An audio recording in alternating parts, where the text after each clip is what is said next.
All right. So today we're going to pick back up with verse 27. We're in chapter 19.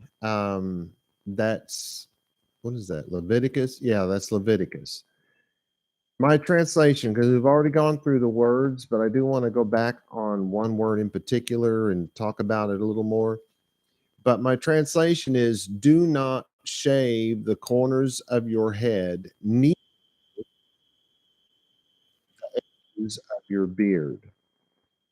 Now, in order for me to say things that way, point out that our words being used in an idiomatic manner here, because it says neither, and it says neither lay waste the edges of your beard, neither lay waste, shave, don't cut them. And so have the word do not, it could be translated as do not round the corners of your head, or do not shave the corners of your head. Now, remember, Hebrew is what's called a primitive language. Now, that doesn't mean it's archaic. It does not, I know people get that idea. It doesn't mean, oh, that's olden and that's old stuff and that's all, for the olden days, and we're going to put new words in there and make it make sense. No, that's never going to work. If you're going to understand the Hebrew Bible, I mean, truly understand it, I don't care if you were born in Jerusalem, spoke only the Hebrew language your entire life. If you don't know the difference between the modern Hebrew in which you speak or that you speak, not sure which way that goes, you don't understand the Bible when you pick it up any more than some person in America reading an American English version of the Hebrew Bible understands it. Neither one of you have any shot at it. Why do I say that? Because modern Hebrew is literally, as far as I'm concerned, nothing more than the Spanish language spoken with Hebrew words. Basically Latin with Hebrew words. There is no difference. And I'm talking modern, not biblical. Biblical Hebrew is a primitive language. And the only way that you can truly ever understand the Hebrew Bible is to understand it in Hebrew, biblical Hebrew.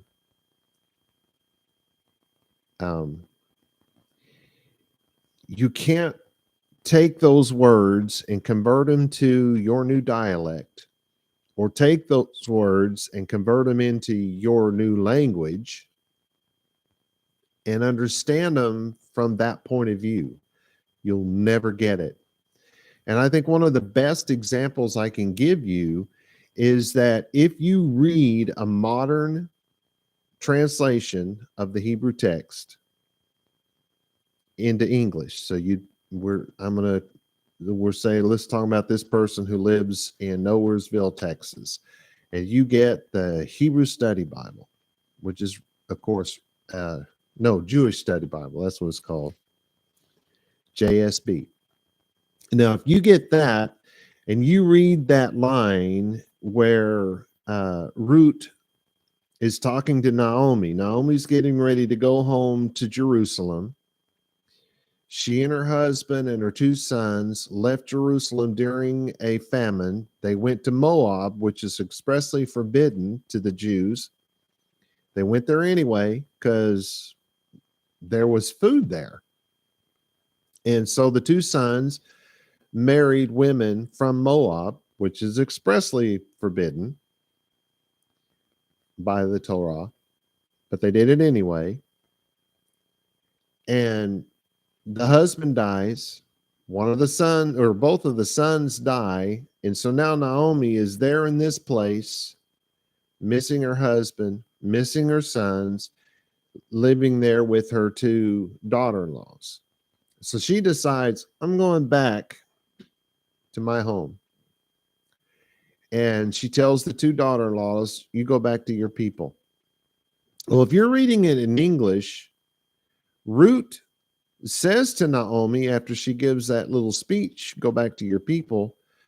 In English, it says, I'm going with you because your God will be my God and your people will be my people. See, it says that because people who speak modern Hebrew, who don't know the difference between modern Hebrew and biblical Hebrew, don't realize how bad that translation is.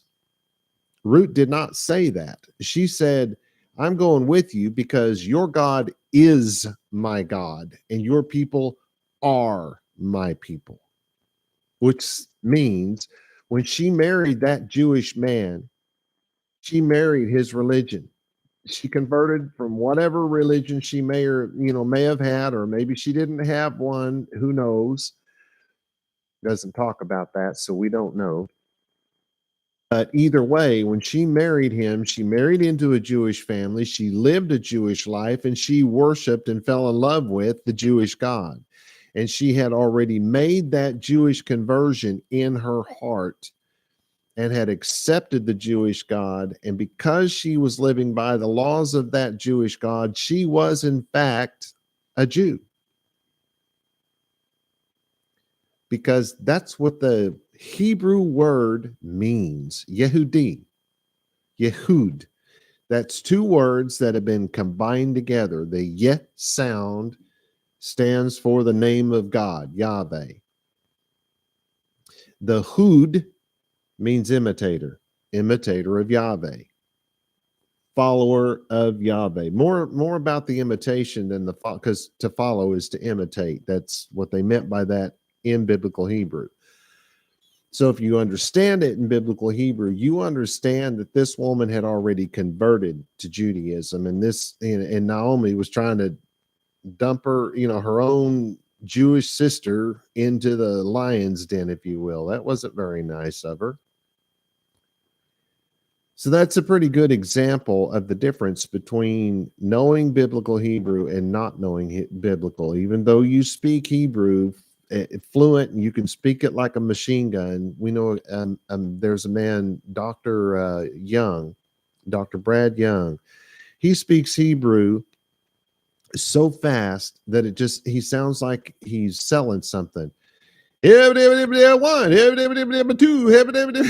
I mean, I don't know too many Jews from Israel speaking nothing but Hebrew who can follow that guy for two reasons. One, he speaks it so fast. Shalom. I don't know.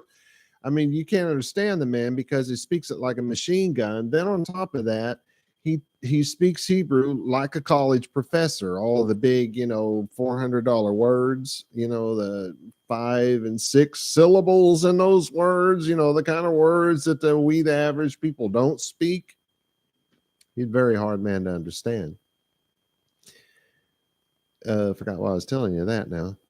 I was laughing about that. I never could understand the guy. He just spoke way too fast for me.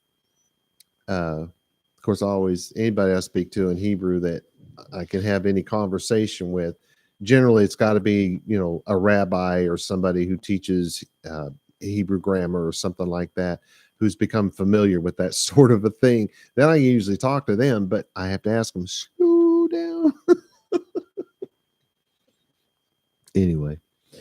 So this being a primitive language, words are, you can take a single word, literally in biblical Hebrew, you can take a single word and make a full sentence, a full acceptable sentence out of a single word, which is quite common. Modern Hebrew kind of does that still, but they've gotten to where they add all this other stuff that just wasn't in the Bible. It just wasn't necessary to speak the Hebrew language. It is apparently now. They use the definite article way, way more than I think necessary. But you can get confused. If you say Sefer Shelachim, a modern person is going to hear um, scroll of the sent one. No, scroll the sent scroll. That's what a modern Jew would understand. So you have to say Sepharim ha-shelihim, the scrolls by the sent ones, to get that. But even now they're adding other things to say by, and we've never used words like that. You don't really need conjunctions, and you don't need and, is, the, it. You don't need that sort of thing in biblical Hebrew. Every so often you really do need the definite article, and every so often you need the word and. Well, why is it in the Bible so much? It wasn't there because it was necessary to speak the language. It was there because of the way the Bible was written. They wanted the words to look like to represent the curtains in the Holy of Holies, and so they used the vav as hooks to hold the curtains. And so you wind up with this and this and this and this and this. We don't do that in English. We put commas. This comma, this comma, this comma, this and this. We do it differently. Biblical Hebrew doesn't need that. Didn't need the and. It put it in there for visual reasons, and eventually that thing kind of caught on, and became and by the first century, it really is very necessary to say and in between everything. Anyway, so you've got this word that is to fasten together as if you're using nails, right? But the base idea behind the word is to cut or to strike. It seems like two completely different things, right? And to some degree, it is.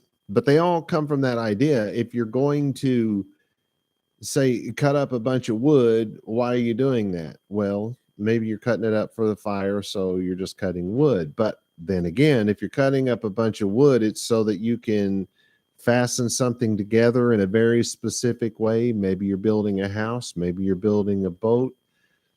Do you see where these things they can use the same word for very different meanings. Barach, for instance, can mean blessing, but it can also mean cursing. So you've got the polar opposites in most of the Hebrew verbs. They have a polar opposite. I honestly can't think of one that doesn't, but sure as I say it's in all of them, somebody will say, what about this word? And I'll be, oh boy, you got me. So anyway, I think it's at least most of them. So you got this idea of cutting, and then you have cleaving. If you think about what a cleaver is and what is cleaving, but also when you glue something together, does it not cleave together once it's glued? Once a husband and a wife get married, don't they cleave together and become one? All of this stuff comes from the same word. So then it's also, there's the idea of going in a circle.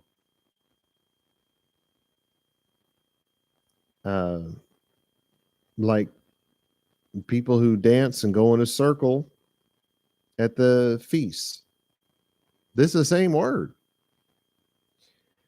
I guess I'm mainly trying to point out that biblical Hebrew uses fewer words and they have more meaning. So we have this idea of do not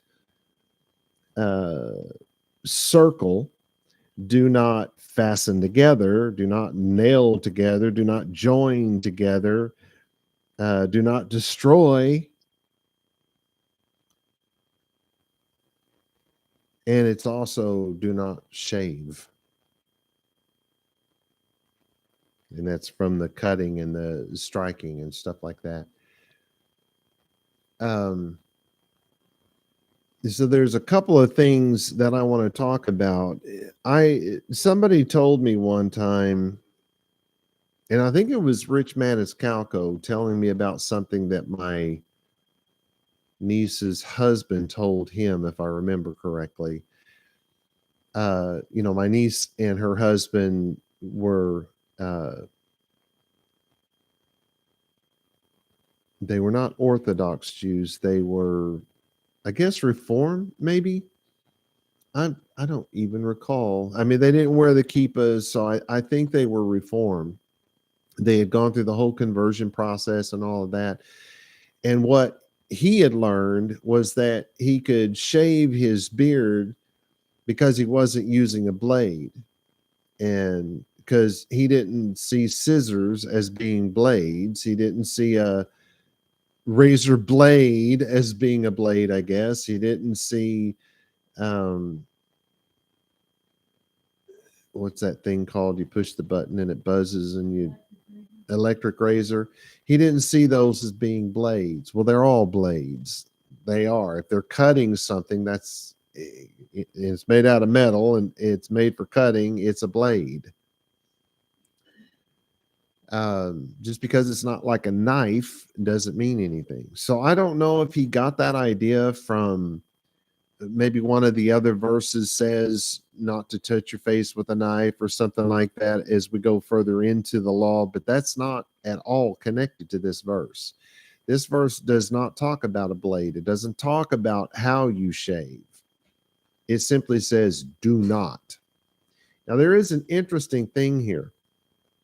You remember how I told you the way I know when I'm looking at an idiom, when it's a full-blown idiom, is that you get two things in the same verse that, and I had an example earlier. Now it's escaping my mind. Give your tithe and don't see a kid and his mother's milk. What? That's an idiom. Don't see the kid in a mother's milk means you need to pay your tithe first. That's the idiom. You got the meaning followed by the idiom. If I'm saying it in the right order, doesn't really matter. You can give the meaning, follow it with the idiom, or give the idiom, follow it with the meaning. It's all throughout the Hebrew Bible. That's the way you know when you have an idiom. So look here. Do not shave the corner of your head, comma. Then it says, neither shave the edges of your beard. So are we looking at an idiom? No. How do I know? Because it says neither shave.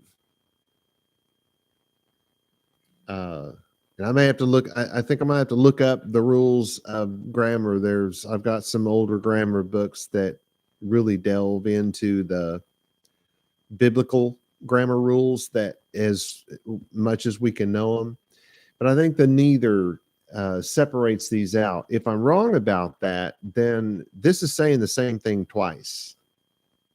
And I'm saying to you right now, that is a possibility. I just don't think it is because they use the word neither here. And let me make sure the word neither is actually here in the Hebrew. Got to go up. What am I thinking?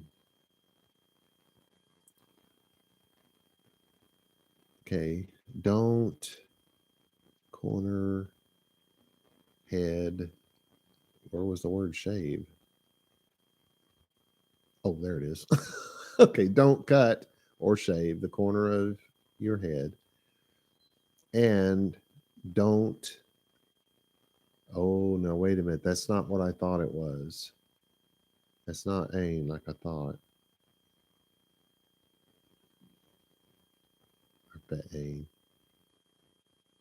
No, that is not what I thought. So this opens it wide open to this being an idiom. So it's either saying the same thing twice or for some reason, or it's saying two different things. Either way, it's the same thing. So what you've got is don't round the corners of your beard. Well, of your head, rather. Well, where's the corners of something round? Well, there's the four winds of the earth, the four corners of the earth. That's all in the Bible. What do they mean, the four corners of the earth? No wonder people thought this thing was flat. If it's telling you not to shave the corners, that means don't shave any part of it. That's what they mean by corners. No part of your beard can be shaved. And then it says, and don't lay waste the edges of your beard. Where are the edges? There's two places where you have edges. Can you see that? That's the edge. That's one of them. This is the other edge of your beard. Sorry, I keep hitting that microphone. Don't mean to. Your beard. That means this part, the mustache, can be shaved. And even this part under here, I do not believe would be considered part of your beard. That's kind of a gray area, I would think. But this for sure, you can shave your mustache, which, you know, if you have little kids and, you know, little babies and stuff like that, or your wife doesn't look like the pokiness of your mustache, you could probably cut that off. The downside is if you shave that part of your face, everyone's going to think you're a Muslim. I'm not doing it for that reason. Sorry, honey. I don't want to be people thinking I'm a Muslim. And I don't have anything against being Muslim. I'm just not Muslim. I don't want to be connected to that. I want to be connected to Judaism, not Islam. And that's all that's about. It's just, I wouldn't want to be connected to the Baptist church if I was a Pentecost. Trust me, I was a Pentecost for years, and I did not want to be thought of as a Baptist. So it's exactly the same thing. Sorry if I've offended any sensibilities there. All right. So I wanted to compare that verse that we just went through to 2 Samuel 10:4. And very little English is, and he took Hanun, that's a guy's name, servants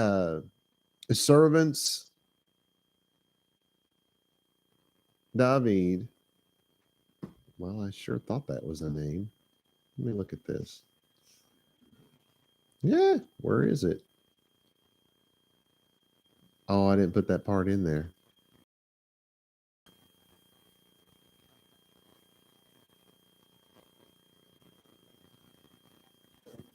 Well, if it's in plural, then that's a feminine plural, and the servants would have been women. That's not going to make sense if they got their faces shaved.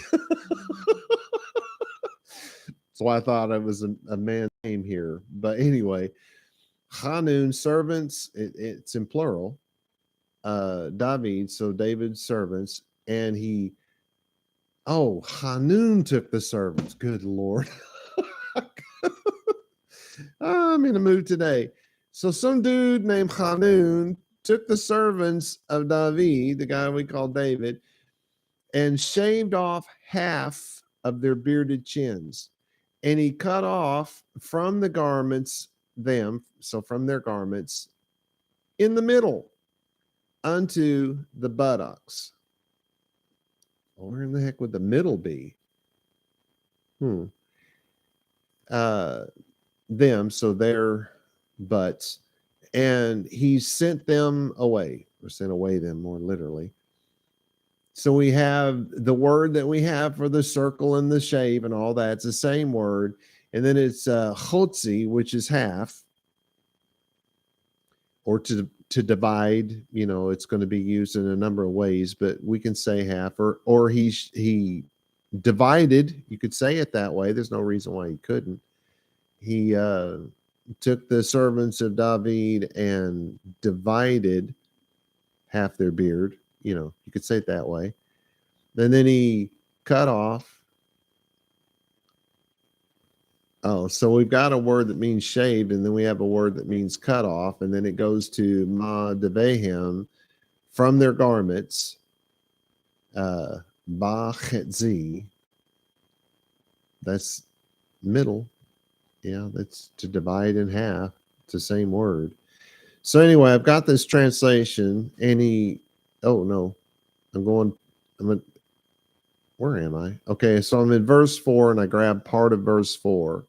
Now we're looking at verse 5, and I'm just going to take one word out of that one. The translation I put in here for 5, and he sent from hand. Oh, no, that's just the Hebrew there. And he sent from hand and it took me, oh, okay. I'm just going to talk about this word zakan. That's chin, right? And zakan is the bearded chin of a man, more literally. It's to be old. And remember, I spoke about that last week. It's because of the skin that hangs down around here. It's not about the wrinkly eyes, because literally, I have met people in their 20s that had more wrinkles in their eyes at 20 than I currently do at blah, blah, blah. So let's just say I might be a little past 20, just a little bit. Anyway, so verses 4 and 5, my translation is this. And Hanun took the servants of David, and he shaved half, the zakanam, half of their bearded chin, and he cut off their garments down to the middle of their butts. I did say buttocks, but I'm going to say butts here, and sent them away. And when it was made known to David, and he sent word to meet with him, because the men were greatly humiliated, and the king, speaking of David, said to them, stay in Jericho, they call that Jericho these days, until Zekanachem, until the beards grow back out, then return. So, and I pointed this out last time, they were not ashamed to go back and see David, because they're, half of their butt was sticking out of their clothing. All they had to do was get new clothing, and they would have been able to do that because David would have been more than happy to provide for it. He was more than wealthy enough to do it, and he would have been more than happy to do it. It wasn't about that, and the verse itself says it wasn't about that. It was about the beard. Now, one other thing I wanted to bring up before I move on is Ezekiel chapter 8, verse 3. And he sent the form of a hand. Okay, now understand. This is my translation of the Hebrew text into English. I don't borrow from other people as a general rule of thumb. And if I do, I normally write down who I borrowed it from. Pretty sure I didn't borrow it. But anyway, if I did, sorry, I'm not trying to steal the thunder from anybody. But here's my translation. And he sent the form of a hand, and it took me by the zitzit. Everybody listening to me today ought to know that word, zitzit. That's that fringe that we have hanging off of the corners of our clothing. That's a zitzit. It's a fringe. He took me by the zitzit of my rosh. What's a zitzit of your rosh? It opens up the possibility. It's not a strong possibility, but it does at least open up the possibility that this man, Ezekiel, had peah. You remember those from the Hasidim? They spin around, the long curly thing, the sideburn. Of course, to have that, you don't actually get that from the sideburn. You get it from above your sideburn. And there is a definite line of demarcation on my face. My hair stops here and my beard starts here. There's almost a finger's width between it. Not everybody's that way, but if you're going to have those long curly ones, you're going to have to take it from up here. Your beard doesn't grow like that. Nobody's does. Well, there's some Persians that might. But anywho, so it could be that, well, he grabbed the guy's peah. He called it a zitzit. Probably what he's saying is he grabbed me by the fringe, the edges of my hair, which could have been here. Because believe me, his hair would have been longer than this. They didn't cut their hair. Though they could have, they didn't. Not back then. Where are you going to go? Ezekiel's time? You think he's going to go down to the barbershop? No. They hadn't invented barbershop poles yet, so, they couldn't have barbers yet. Anyway, that's for Diane. And he says, so he took me by the zeet of my head and lifted me up by a wind between the land and the sky and brought me to Jerusalem. Oh, he says it in the feminine, Jerusalem. It's Jerusalem. With the revelation of God to the entrance of the inner gate that it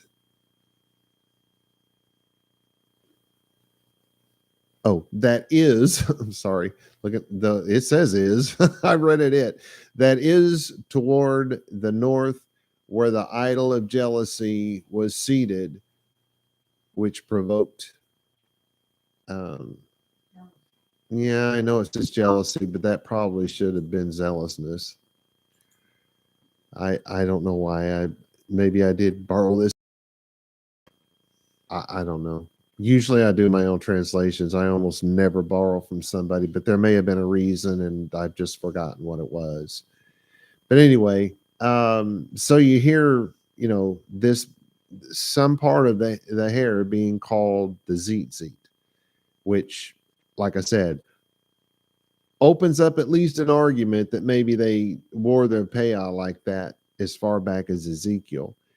It's not very likely because it doesn't show up anywhere else in any of the Second Temple stuff I've read, and believe me, I've read most of it. Most of what we have that we can get our hands on, and I've read it in the language it was written in, not a translation. I don't believe in that stuff. That's terrible. But I'm lucky I can read in a lot of different languages and actually understand what I'm reading. So I'm lucky in that respect, but I can think of no other place where they even talk about it, where they use that word. So who knows? Just thought I'd throw that in there just for the fun of it. Okay.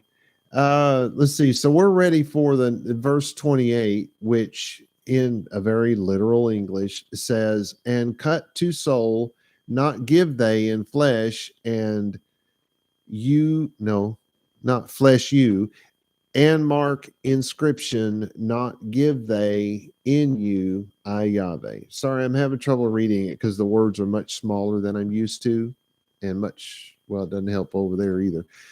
They're much smaller. They're big, but they're not as big as someone as blind as I need them to be. I will try to have that fixed in the next chapter. I just couldn't get it fixed in this one. Well, I could have, but I just didn't have the time to do it. So it starts off vaYiqra.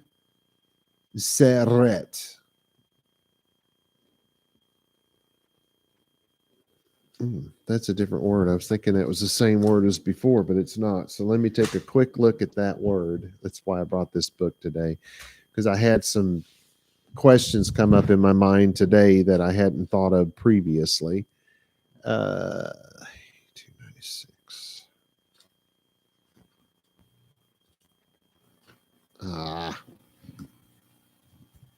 Red smacker. Let go of the mic cable. I can't get the thing to move now. It's stuck. Okay. Just as I said that, I got it to move. What did I say it was? 8296.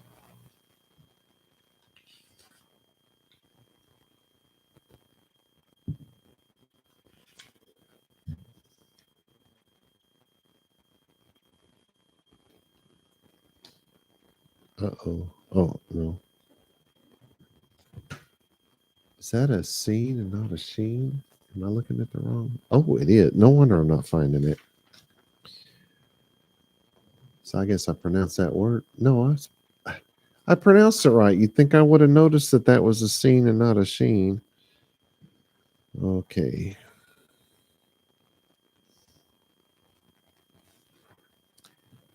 Oh, come on, Rob.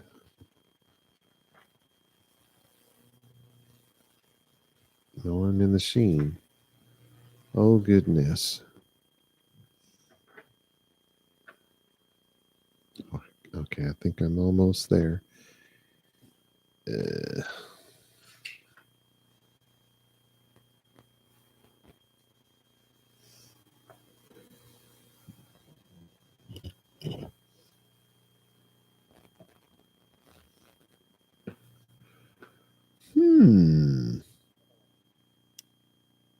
Seret. a cutting, an incision.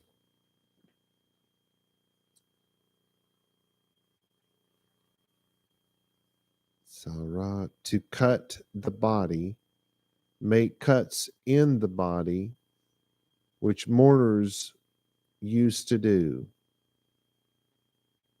Interesting. So you don't make cuttings or incisions. Oop, let's sit down my little wackadoo. Can't go any further. And then it says, so don't do that. And then it says, lo, which is, of course, don't. And then, so what's our next thing? Don't bivasarchem in your flesh.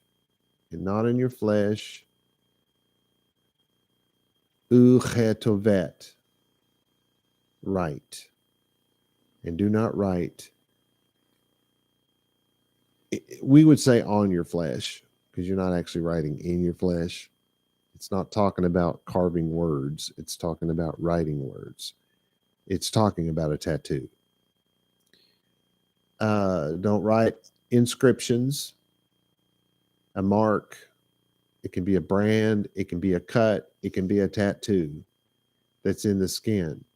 Then it says lo, which is don't titanu, don't give them bachem to you.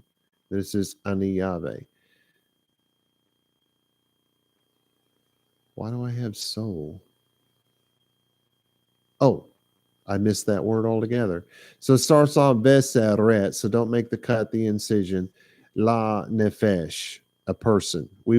It's literally a soul, but we would say in English a person.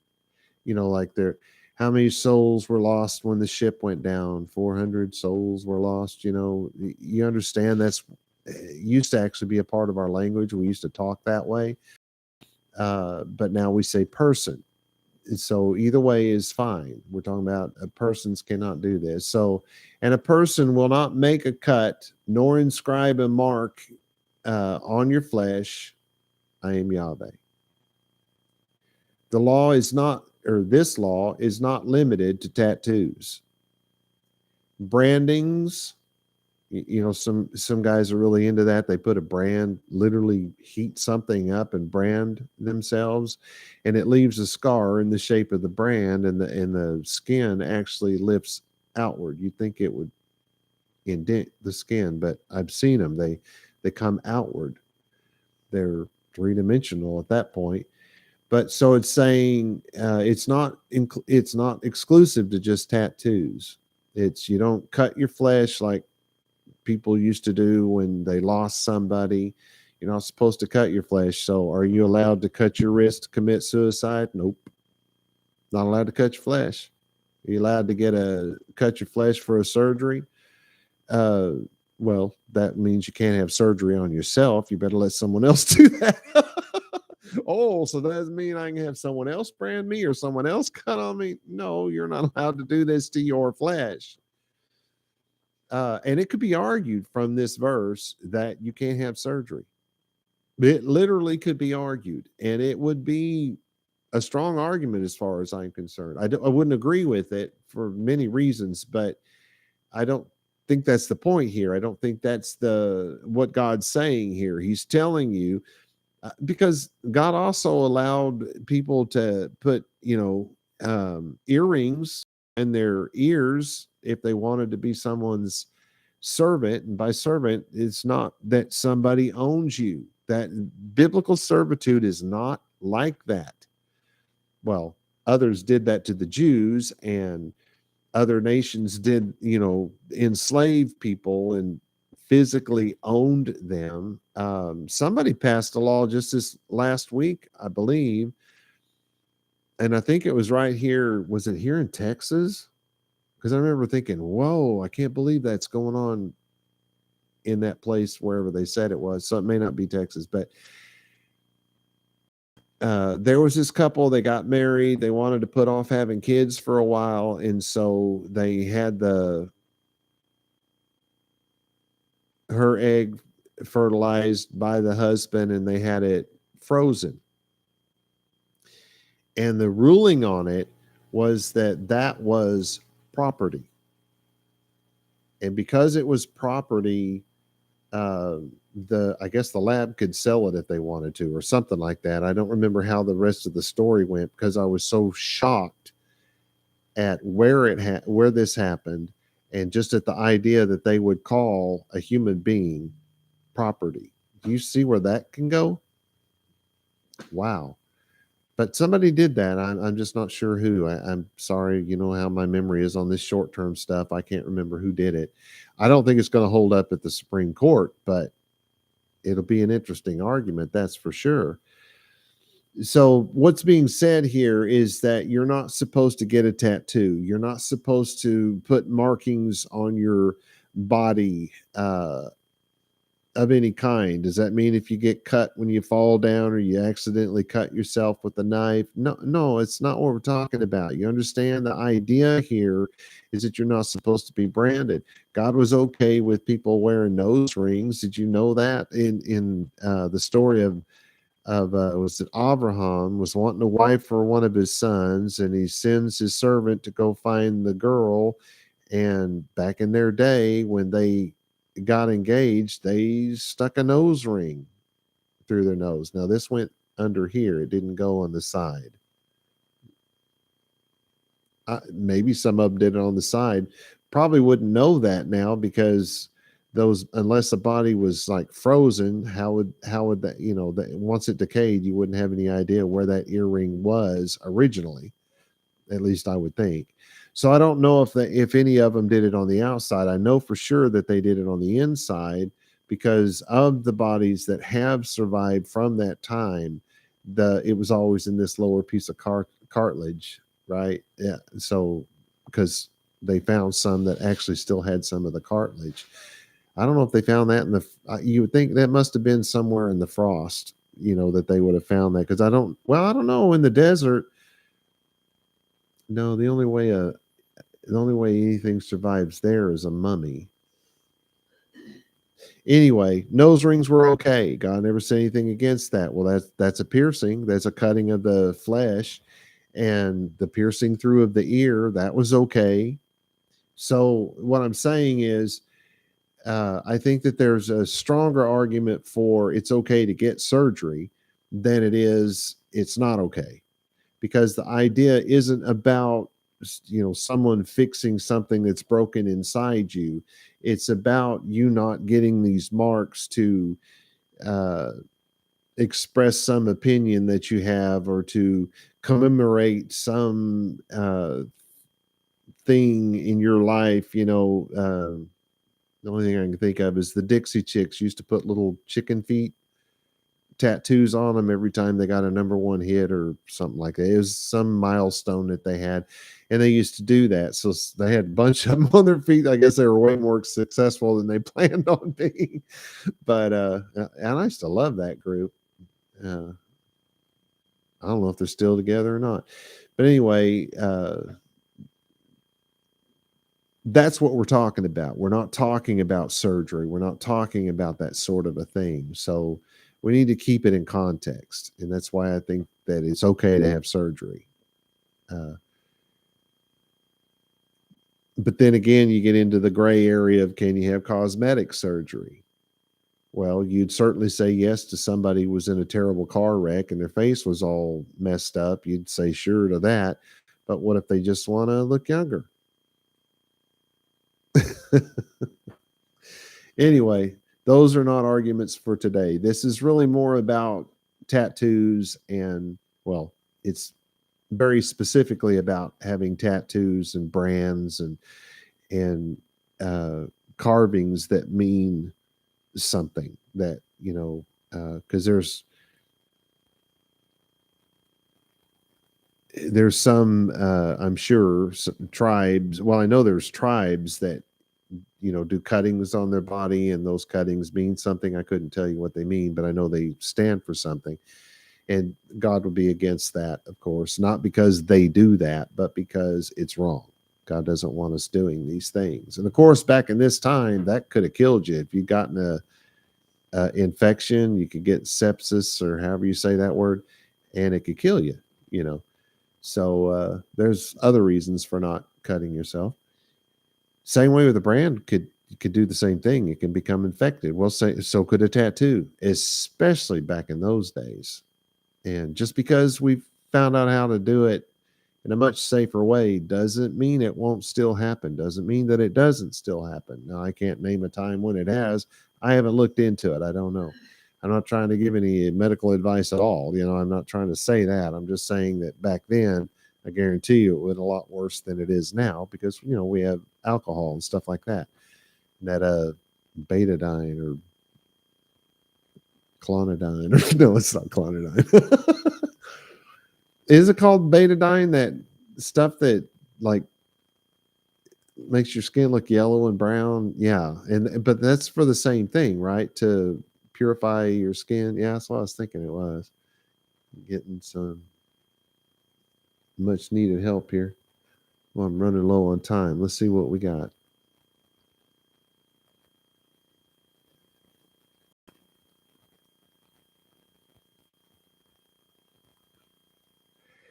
I'm going to go ahead and just go ahead and start this because there's enough time to get it started. We'll have to finish up on this next week. Literally in English, it says, not you shall defile, daughter you to cause prostitute her, and not you shall prostitute the land and fool her or fill her the land wickedness. So you have lo, which is not, techalel, which is you shall defile. So not you shall defile. Et bitcha, your daughter. You're not going to defile your daughter. It says leha zenota, and that's to cause her to be a prostitute. And I'm not going to go in any depth here. Everybody knows what a prostitute is. It's someone who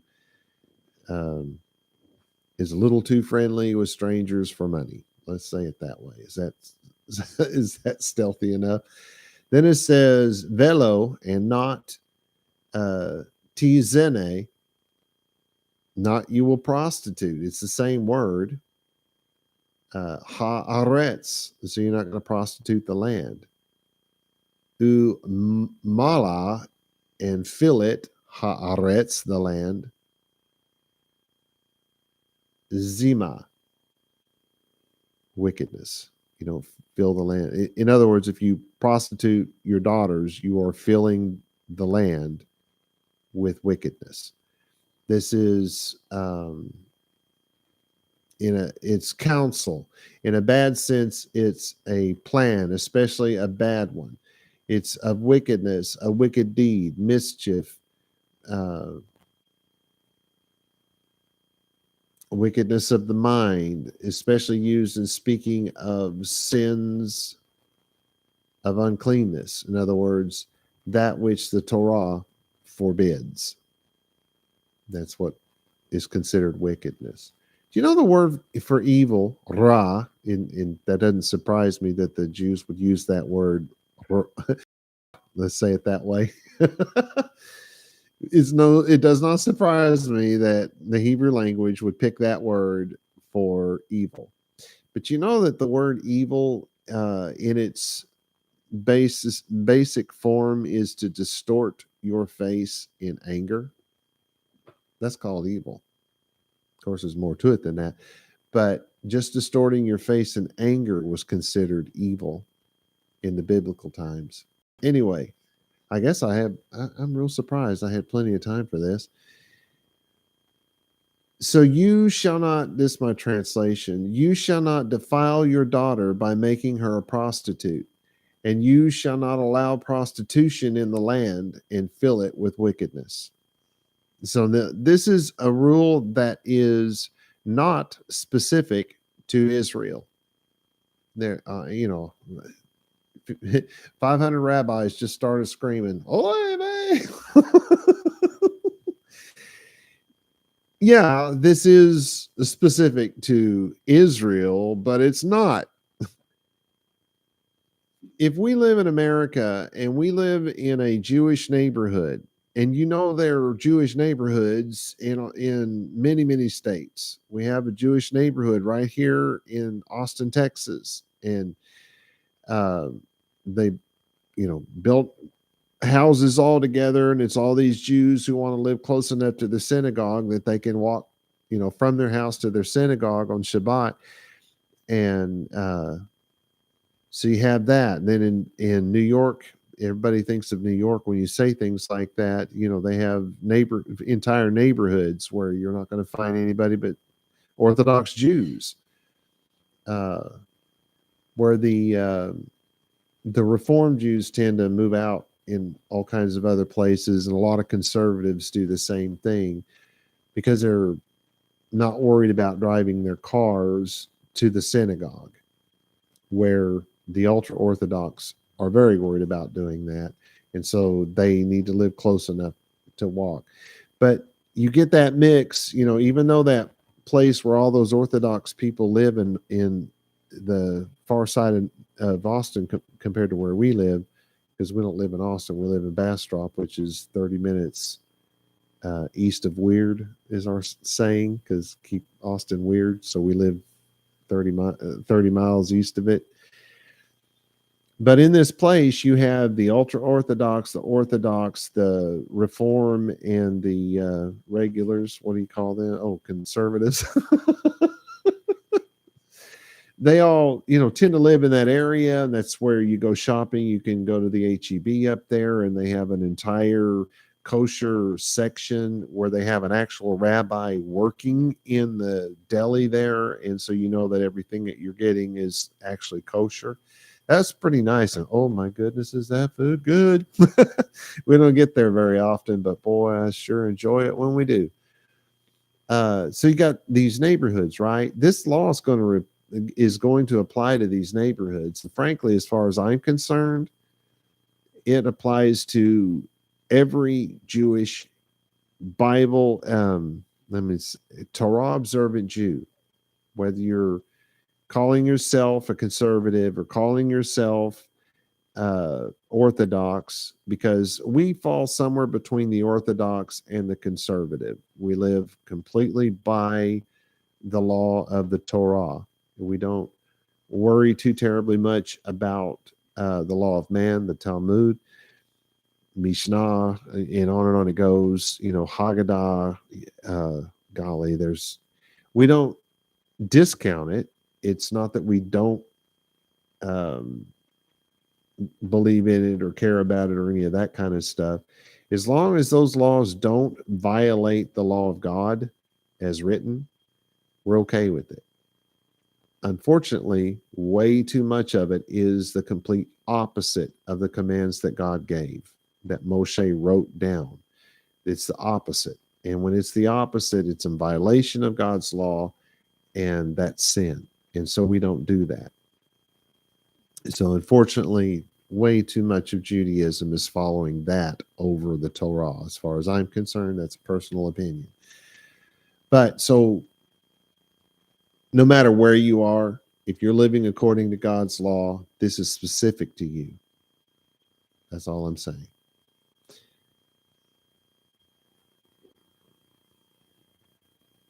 Okay. Boy, I did have a note here that because of this law, I said this. Countries who claim the God of the Jews, the God of Abraham, Yitzhak, and Yaakov, do not have the right to legalize prostitution according to God's law. Just saying, just throwing that out there. Of course, there are those that say that we're a country built on the Christian Judeo. Why do they always say Christian first? We came first. The Judeo-Christian. Oh no, I think they do say it that way. Well, I guess you get it both ways. The Judeo-Christian values, and there's a lot of truth to that, except that I think it's more Jewish Judeo than Christian. Honestly, most of the men who founded this country, the true fathers of this country, were well-educated men. And just to get into college back in their day, you had to be fluent To get into college, you had to be fluent in Latin, Greek, Hebrew, Aramaic, just to get in. Just to get in. So these men, when they read what's now called the Old Testament, they read it in Hebrew. When they read, if they read the New Testament, and I question that, and I have good reason to question it. If we ever want to have that discussion, we can. But if they read the New Testament, they read it in Greek. You know do you hear what I'm saying? And the laws were not based on anything in the New Testament. They were all based on God's law, coming from men who spoke, and understood the biblical dialect of Hebrew. So it's more Judaism than it is Christianity. Either way, Christians are using our Bible. So there's a lot of, interconnecting there. But then there are other people that say, no, it's whatever God you want, because there's a separation of church and state, and we're supposed to be able to worship whatever God you want, and so on and so forth. And that would be against Torah. And we are, in fact, set up that way so that people can worship however and whoever they want. So can you really say that this was founded on God's law? It's the picking and the choosing. But anyway, if we truly were a Torah observant nation, we wouldn't be allowed to do that. Whether it's right or wrong or whatever, that's not the point. It's just, my point is that according to the law of God, as in Hebrew, that would be a no-no. I have run out of time. I really have. I'm down to just a couple of minutes. So, no, that's what I meant to do. Shalom, shalom, everybody.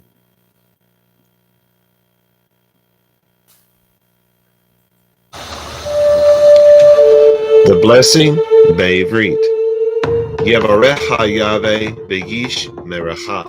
Ya'er Yahweh panai v'lecha v'hunecha. Yisa Yahweh panai v'lecha v'yasim lecha shalom. And in English, may Yahweh cause you to lie down so that you may rest. May he touch and caress you. May he prepare you for what is ahead. May he watch over you.